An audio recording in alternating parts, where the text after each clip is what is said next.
के बीच का मनमुटाव खुलकर सामने आने लगा है। Bureau report, DD news. Maharashtra चुनाव में हार के बाद विपक्ष फिर से इलेक्ट्रॉनिक वोटिंग मशीन यानी कि ईवीएम के मुद्दे को तूल देने में जुटा हुआ है।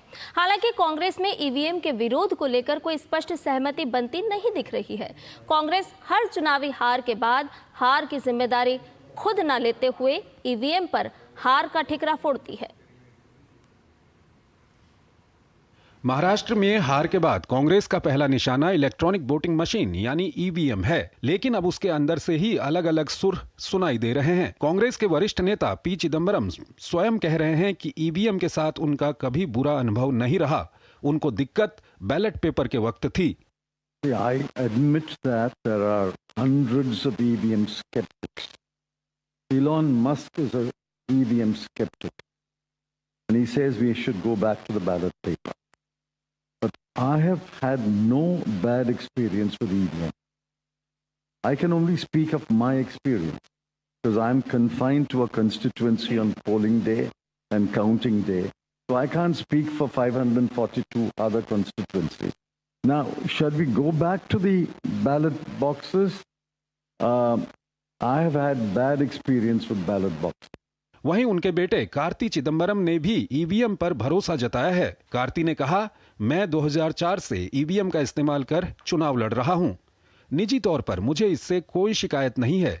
मेरे पास ईवीएम से छेड़छाड़ का कोई ठोस सबूत नहीं है। अगर किसी को इस संबंध में ईवीएम पर कोई संदेह है तो उन्हें वाकई सबूत के साथ सामने आना चाहिए। जानकारों का भी कहना है कि कांग्रेस को जीतने पर ईवीएम खराब नहीं दिखती, लेकिन हारने पर ईवीएम को दोष देती है।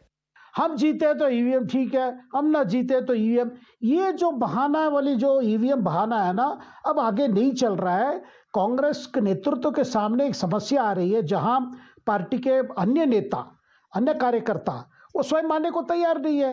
जैसे एक वरिष्ठ नेता जैसे पी चिदम्बरम और उनके बेटे कार्तिक चिदम्बरम, वो स्वयं कह रहे हैं भाई माहौल बदल रहा है, इस वक्त बीजेपी के पक्ष पे माहौल है, इसे हमें पॉलिटिकली मुकाबला करना है, तो लेकिन उसको हम कर नहीं पा रहे। महाराष्ट्र में हाल ही में हुए चुनावों में कांग्रेस और महाविकास अघाड़ी की हार ने पार्टी के भीतर बेचैनी बढ़ा दी है। कांग्रेस के नेतृत्व ने हार का जिम्मेदार इलेक्ट्रॉनिक वोटिंग मशीन को ठहराने का रुख अपनाया है, लेकिन आंतरिक सर्वेक्षणों और चुनावी आंकड़ों ने हार के अन्य स्पष्ट कारण उजागर किए हैं। ऐसे में ईवीएम पर पार्टी नेताओं के अलग रुख ने भी कांग्रेस की मुश्किल बढ़ा दी है। Bureau report, DD news. और अन्य विपक्षी राज्यों की तरह अब दिल्ली की जनता फ्रीबीज का खामियाजा भुगत रही है। अब आम आदमी पार्टी द्वारा शासित दिल्ली की वित्तीय स्थिति भी अन्य